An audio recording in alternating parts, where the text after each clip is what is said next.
সবাইকে নমস্কার জানিয়ে তোমাদের কাছাকাছি আর একটি ব্লগে সবাইকে স্বাগত জানাই। আজ বৃহস্পতিবার, এখন সময় সকাল 6টা। ছেলে যাবে স্কুলে, তার জন্য টিফিন বানাবো, চাউমিন বানিয়ে দেব। আর আমাদের রেসিডেন্সিতে আর এক ফ্যামিলি এসেছেন, তাদের আজ গৃহপ্রবেশ। আমাদের রেসিডেন্সির সব ফ্যামিলির ওখানে নিমন্ত্রণ আছে। ও স্কুল থেকে ওই 1টার দিক করে ফিরবে, তখন সবাই একসঙ্গে নেমন্তন্ন বাড়িতে যাব। ওর টিফিনে দিলাম শশা কুচি, একটু একটু মিষ্টি, চাউমিন। ওর স্কুল শুরু হয় 7:30 থেকে, ও বাড়ি থেকে বেরোয় 7টার সময়। ও আগে স্কুল গাড়িতে যেত, এখন অনেকটা বড় হয়ে গেছে আর অনেক দূরে টিউশনি পড়তে যেতে হয়, তাই ওকে একটা ইলেকট্রিক স্কুটি কিনে দিয়েছে ওর বাবা। ও একা একা স্কুলে বা টিউশনিতে চলে যায়। আমরা সবাই ঠিক করেছি সবাই মিলে একসঙ্গে একটা গিফট দেব নেমন্তন্ন বাড়িতে, আর সবাই একসঙ্গেই যাব।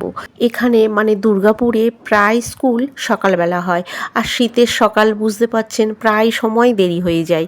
ওর স্কুল ব্যাগের মধ্যে টিফিন বক্স আর জলের বোতলটা দিয়ে দিলাম। মাঠে খেলতে গিয়ে পায়ে চোট পেয়েছে, তার জন্য ভালো করে হাঁটতেও পারছিল না, আর বুটটাও খুব পায়ে লাগছিল, চেপে বসেছিল, তাই আস্তে আস্তে খুঁড়িয়ে খুঁড়িয়ে হাঁটছিল। আর প্রথম স্কুল শুরু হয়েছে 12-এ, স্কুল কামাইও করা যাবে না। ছেলে স্কুলে যাওয়ার পর সংসারের সমস্ত কাজকর্ম সেরে আমি তৈরি হয়ে গেছিলাম। আমি আসছি, তোরা চলে যাবি তাহলে? আসছি ভাইয়া, তুই চলে যাবি? ঠিক আছে। ছেলে স্কুল থেকে ফিরলে ওরা দুইজন একসঙ্গে যাবে, আর আমার জন্য সবাই অপেক্ষা করছিল, তাই আমি আগে বেরিয়ে গেলাম। আমি এখন যাচ্ছি 2nd ফ্লোরে। এই যে চলে এলাম, লিপিদি, তুলিকাদি সবাই অপেক্ষা করছিল। আর ওই যে হলুদ শাড়ি পরে দাঁড়িয়ে আছে, উনি হচ্ছে তুলিদি। খুব আনন্দের মানুষ, আমাদের সব সময় আনন্দে হাসি খুশিতে ভরিয়ে রাখে।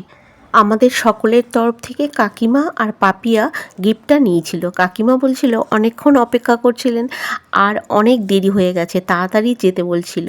ফুল দিয়ে গেটটা খুব সুন্দর করে সাজিয়েছিল, খুব ভালো লাগছিল। আমরা ভিতরে গিয়ে দেখলাম পুজো প্রায় শেষের দিকে, এবার যজ্ঞ হবে, তার জন্য ঠাকুরমশাই প্রস্তুত করছেন।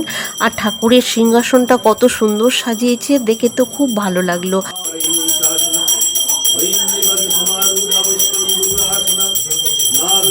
আর গোপাল ঠাকুর তো সিংহাসনে আলো করে বসে আছেন, দেখে তো মন ভরে গেল। আর অন্যদিকে এই যে এখানে ঠাকুরের মন্ত্র ভক্তিগান চলছে।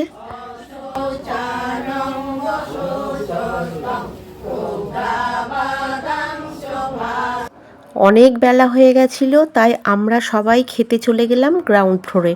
যেহেতু পুজোর অনুষ্ঠান, তাই নিরামিষ খাওয়ার আয়োজন ছিল। প্রথমে স্যালাড ছিল, তারপর বেগুনি, ডাল, পোস্ত, সাদা ভাত, রোস্ট ফুলকপি, স্টাফ আলুর দম, চাটনি, পাঁপড়, পায়েস, রসগোল্লা, সন্দেশ, আর শেষে ছিল দই। যাই হোক, খাওয়া সেরে আমরা সবাই মিলে আমাদের রেসিডেন্সির সামনে সবাই ছবি তুলে নিলাম। আমাদের যখন খাওয়া শেষ হলো তখন 3টে বেজে গেছিল, আর এই শীতের পড়ন্ত বেলায় আমরা ঘরে ফিরতে চাইলাম না। সবাই মিলে ঠিক করলাম বাইরে থেকে একটু হেঁটে এসে তবেই ঘরে যাব। আমরা সবাই এখানে নতুন, বাইরের চারিপাশের সম্বন্ধে কেউ কিছু জানি না, আর আমরা হাউস ওয়াইফ, কারোরই ফাঁকে তেমনই বেরোনো হয় না, তাই এই সুযোগ কেউ হাতছাড়া করলাম না। সবাই রাজি হয়ে গেলাম। এক বান্ধবী বলল সে এখানে একটা সুন্দর কলোনিতে নিয়ে যাবে, আর সেখানে আমাদের সবাইয়ের খুব ভালো লাগবে। ওই বান্ধবীর একজন চেনাশোনা ওখানে আছেন, ওখানে তাই কোনো অসুবিধাও হবে না। তাই আমরা সবাই মিলে চললাম কলোনিতে। এই যে আমরা এসে গেছি। প্রথমে এখানে নাম লেখাতে হয়, আর কী জন্য এসেছি বলতে হবে, তারপরে ভিতরে ঢুকতে দেবে।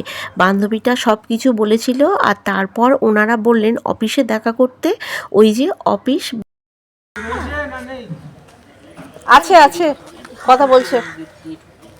বান্ধবীটা গিয়ে ওখানে কথা বলছিল, আর আমরা বাইরে এখানে দাঁড়িয়েছিলাম। সত্যি জায়গাটা এত সুন্দর। আমাদের রেসিডেন্সি থেকে আমরা 15 মিনিট মতো হেঁটে এসেছিলাম, আর খেয়ে সঙ্গে সঙ্গে হাঁটছিলাম। একটু তো কষ্ট হচ্ছিল, কিন্তু এখানে এসে সব কষ্ট যেন নিমেষে সরে গেল। এত সুন্দর জায়গাটা, একই রকম বিল্ডিং, একই রকম 4-5টা রাস্তা, সব কিছু যেন ছবির মতো লাগছিল। অপূর্ব সুন্দর জায়গা, পরিষ্কার পরিচ্ছন্ন, একদম নিস্তব্ধ, নিরিবিলি, আর চারদিকটা বিভিন্ন রকম ফুল দেখে মন আরও ভরে গেল। যাই হোক, আমাদের পারমিশন নেওয়া হয়ে গেছে। আর ওই যে সামনে ভদ্রলোক যাচ্ছেন, উনি নিজেই আমাদের ঘুরিয়ে ঘুরিয়ে দেখাতে নিয়ে যাচ্ছেন। এত সুন্দর লাগছে ফুলগুলো। ভাইয়া একটু দাঁড়ান, আমি একটু মন্দিরটা দেখাচ্ছি। দরজা বন্ধ বন্ধ বন্ধ। আমরা একটু এগোতেই দেখলাম সুন্দর একটি মন্দির। আমরা সবাই মিলে মন্দিরের দিকে এগোতেই দেখলাম মন্দিরের দরজা বন্ধ। আমাদের সঙ্গে যে ভদ্রলোক ছিলেন উনি বললেন সন্ধ্যার সময় দরজা খোলা হয়। তাই আমরা আর সামনের দিকে এগোলাম না। আমি লিপিদির পিছনে একটু লাগলাম। লিপিদি কাঁদছে, এখানে ফ্ল্যাটটা হয়নি, তবে নেবে। আমরা সব দেখতে এসেছি। হ্যাঁ, কেঁদো না লিপিদি, কেঁদো না। আমরা এখন যাচ্ছি এই কলোনির একটা দোতলা ঘর দেখতে। অনেকক্ষণ নিজেদের মধ্যে কোনো কথা হয় না, সবাই সবার মতো দেখছিলাম। আর আমার পিছনে লিপিদি বলছিল আগে যদি জানতাম এই ঠিকানাটা তাহলে এখানেই নিতাম। এই কথাটা আমার কানে এলো আর আমি তাই লিপিদির সাথে একটু মজা করলাম। আমরা যেখানে থাকি সেখানের থেকে ঘরগুলো কত বড় হয় আর কি কি ফেসিলিটি আছে সেগুলো জানতে এলাম। এখানে সাদাটা রাস্তা আছে, সবই একই রকম। আর বিল্ডিংগুলো সবই একই রকম। কোনো বাচ্চা যদি কোনো রাস্তা ছেড়ে দেওয়া হয় সে বুঝতে পারবে না সে আগে কোন রাস্তাতে ছিল। এত সুন্দর করে সব কিছু বানানো। যাই হোক, আমরা এসে গেছি। সবাই মিলে ভিতরে গিয়ে দেখলাম ঘরগুলো খুব ছোট না আবার খুব বড়ও না, আলাদা আলাদা সব কিচেন আছে। নিচে দুটো করে ঘর আছে, আবার উপরেও সবাই মিলে গেলাম, উপরেও একটা ঘর আছে। ঘরের সামনে অনেকটা করে জায়গা আছে। আমরা সবাই মিলে ছাদে চলে গেলাম। ছাদটা এত সুন্দর খোলামেলা আর সবাইয়ের খুব পছন্দ হলো।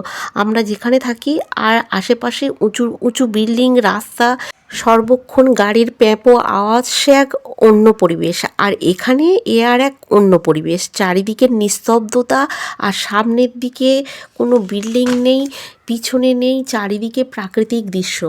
সব কিছু মিলিয়ে খুব সুন্দর। এখানে এক একটা বিল্ডিংয়ে এক একটা করে ফ্যামিলি থাকেন। 70টা ফ্যামিলি আছেন এখানে। তবে বাইরের থেকে তো সব একই লাগছে। আমরা তো একটা বিল্ডিংয়ের ভিতরটা দেখলাম, জানি না সবই একই কিনা। যে যার বাসস্থানের মধ্যে এক একটা করে ছোট্ট গার্ডেন করে রেখেছেন। আর সেই গার্ডেনের মধ্যে অসম্ভব সুন্দর ফুল ফুটে আছে। হাওয়া হবে খুব ফাঁকা। সেটাই দেখতে পাচ্ছি না। আর ওই যে দূরে দেখছেন যে মন্দিরটা, ওই মন্দিরটা একটু আগে আমরা দেখতে গিয়ে ফিরে এলাম। ওপর থেকে এই মন্দিরটাও দেখা যাচ্ছে। আর গাঁদাগুলো ফুটেছে দেখুন কত সুন্দর, কত বড় বড়। চারিদিকটা অপূর্ব সুন্দর। তুমি যেটা বলছো না ওইটা খুব ফুল দেয় এরকমই হলুদ, কিন্তু ওটা দেখবে দুপুরের পর শুকিয়ে যায়। আচ্ছা, তাহলে এটা শুকাচ্ছে না, এটা বললাম আইডিয়া তো हो गया ना। একটাই গোলাপ হয়েছে, দেখো কি সুন্দর। सब मिस्टर को लेके आएगा फिर जाके। हाँ, আমাদের এক বান্ধবীর এই পরিবেশটা খুব পছন্দ হয়েছে। আর ওর বর তো বাইরে চাকরি সূত্রে থাকেন।